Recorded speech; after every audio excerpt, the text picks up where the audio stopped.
I knew he was special.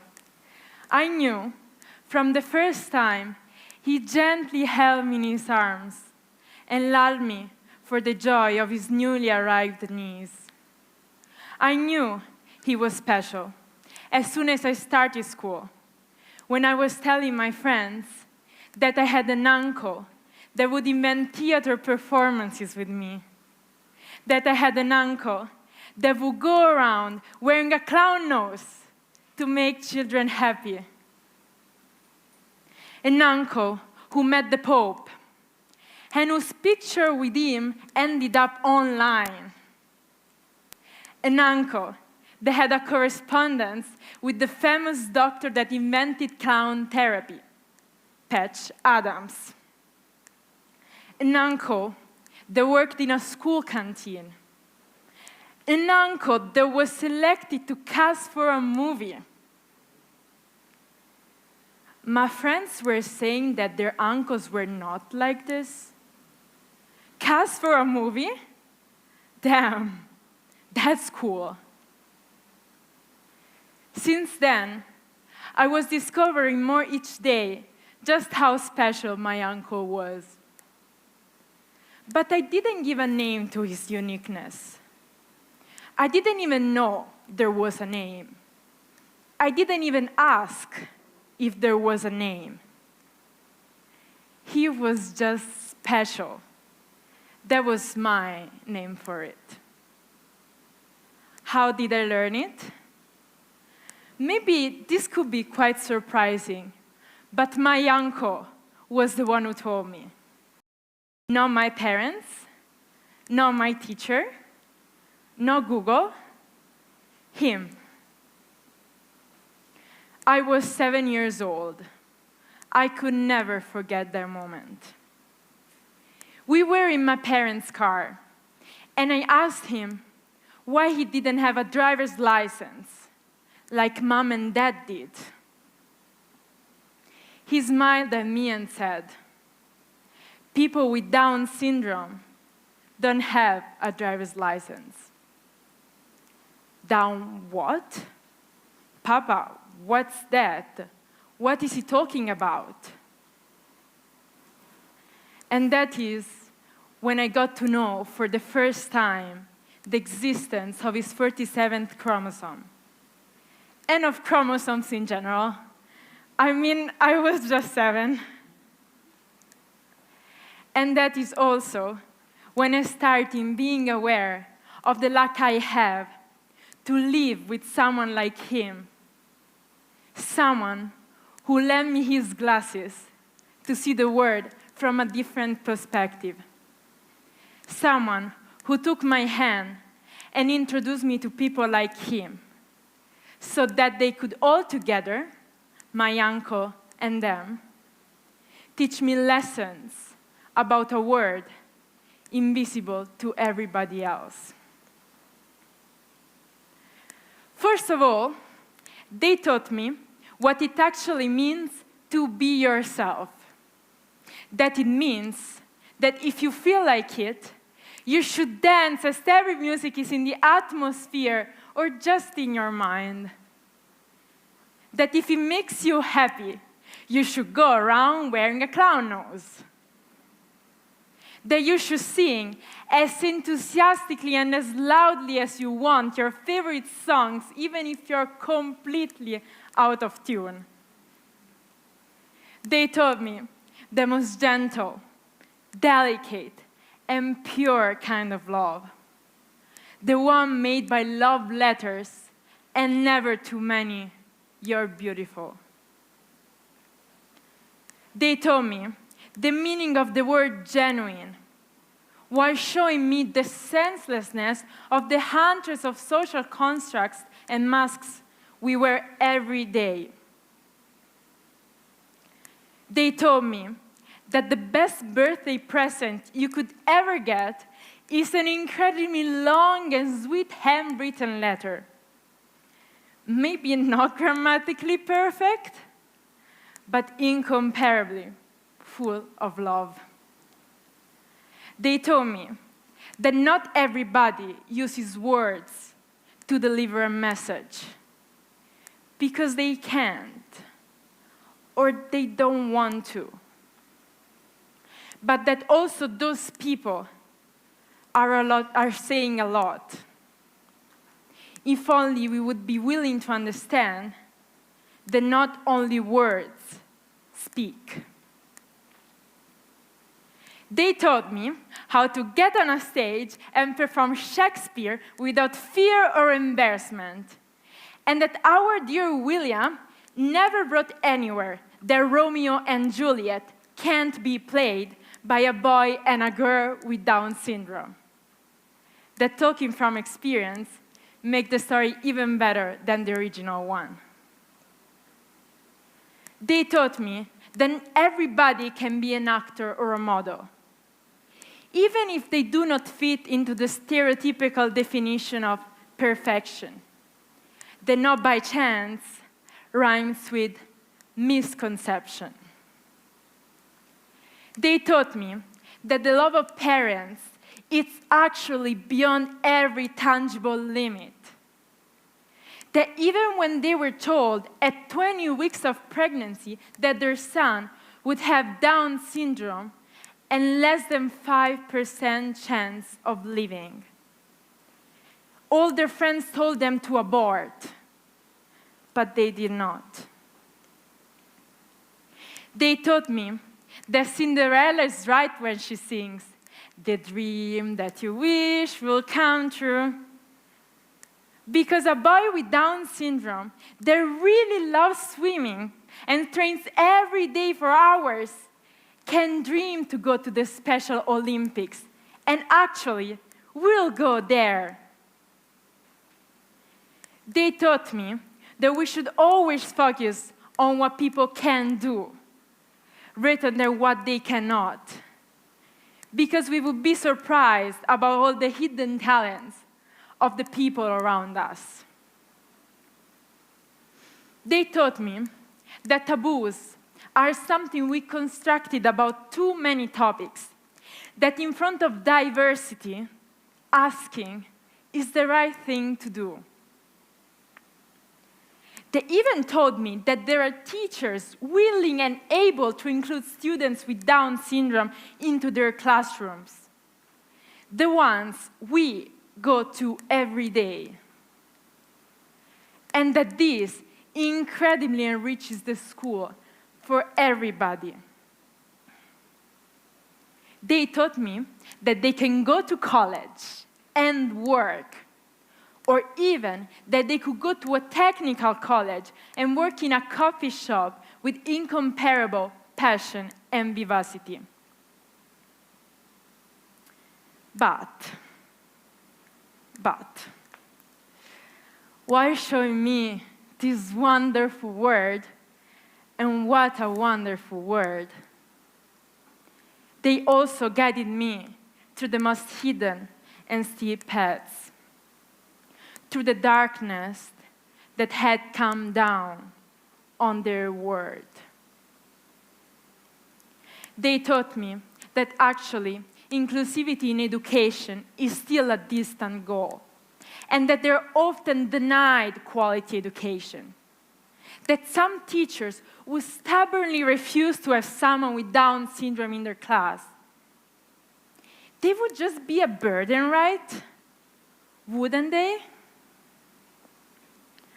They taught me that healthcare systems can be indifferent to their specific needs, and that a 9-year-old girl with Down syndrome who is immobile has been denied a walking frame by her own National Health Service. They told me that they are denied the dignity of work and the right to earn their own money. That a woman with Down syndrome that took bakery classes for years and baking is her dreams has to face tons of rejections at job interviews. Who would ever want a Down baker? One that doesn't even properly talk, or that talks too much? They told me the pain of being denied the possibility of autonomy and safety.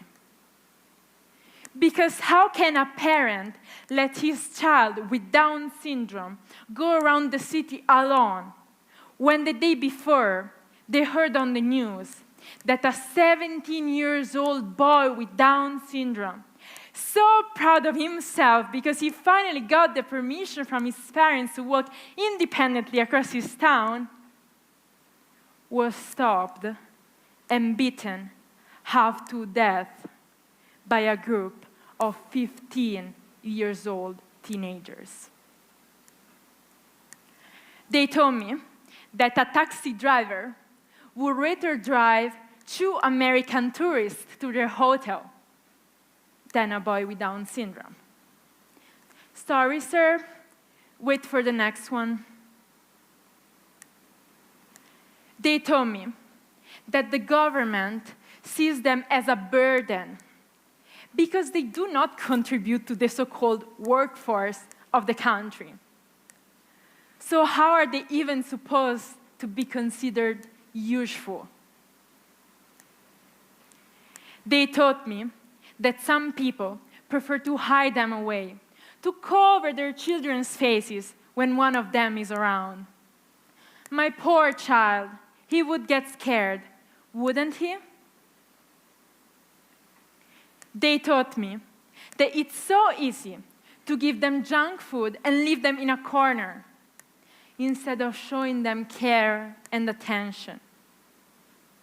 Because it would take too much time and effort that, of course, we don't have. But, I mean, what's the problem? They can be there all day, on their armchairs, eating cake and watching TV, alone. They wouldn't disturb anyone, right? They told me that families are left alone, that for how much a mother can try, she needs the government's support. They taught me that we should be ashamed, not of them, but of our selfishness and discrimination. They told me that they're just 20 years old, and they would love to fully live their 20s, doing karaoke with their friends, and going to dance clubs, and having romantic partners, and writing them love letters, and go for a date in a nice restaurant, and finding a job, and doing some sport at the local swimming pool. But no. They are said to be 70 years old, and that a rest home for the elderly is where they belong, playing card games, eating, sleeping, and then just dying, right? Because another thing they taught me is that in those moments, they feel they were born to die. They taught me that we make them feel like they were born to die. They taught me that even though they're accepted in some mainstream schools, this can often become a nightmare for them, with bullies calling them retards, losers, disgustings. They do not call them by their names, they call them downs. And I mean, they are right. Isn't it what we're all thinking about? They're downs? But that's another thing they taught me. Down syndrome is not their identity. It's not a disease, but it's a condition. And most importantly, they told me that we are the ones with that disease. And we're very, very sick. We have been diagnosed with something called mass narcissism. Psychologists and sociologists call us the me generation. And I don't think this is a nice title to have. We're so focused on posting the right picture on Instagram with the right lighting that if there's a person with Down syndrome next to us with crunches under their arms on the public bus, there's no way we will pay attention to them and leave our seat to them.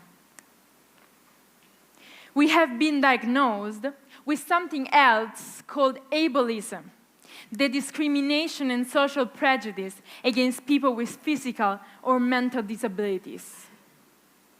The consequence of this disease?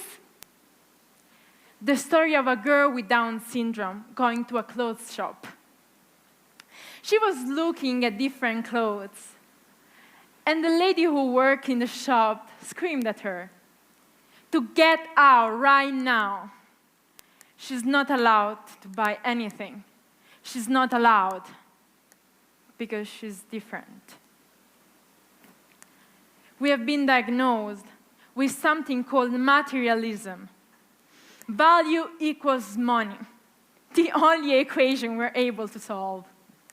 Measure worth based on productivity, economic output, and self-interest, leading to the perception that individuals with disabilities are wasted potential. And so, when a 30-year-old boy with Down syndrome would love to help cleaning the garden of the restaurant next to his house, because it would make him the happiest person alive, would make him feel independent and useful. And of course, it would sound good to finally say to his girlfriend that he has a job, a true job. And his parents would ask the owner of the restaurant if he could please work there. Then it would be a no, because they can't pay him. But no, you misunderstood. Don't worry, he doesn't need to be rewarded with money. Still a no. He wouldn't clean the garden properly. And here, after all those things they taught me, is the only thing I understood by myself. They are the cure to all those diseases. They are the cure, and we stubbornly and idiotically and blindly and egoistically keep ignoring them, segregating them, killing them, excluding them. I'm sorry, but I really don't know. I really don't know who will be last on this damn planet to remind us what really matters.